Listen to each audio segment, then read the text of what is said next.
Hello. So, slim is a big blade, right?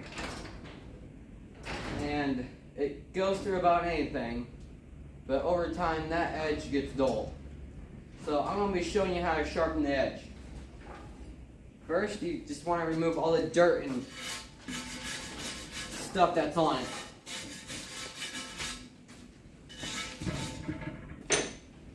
And you take your flat disc and run it across.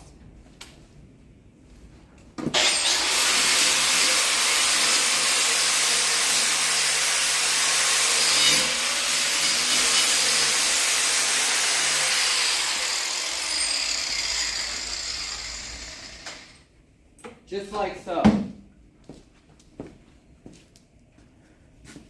And I do that to the other side and it turns out perfect. Thanks for watching. Stay tuned for more.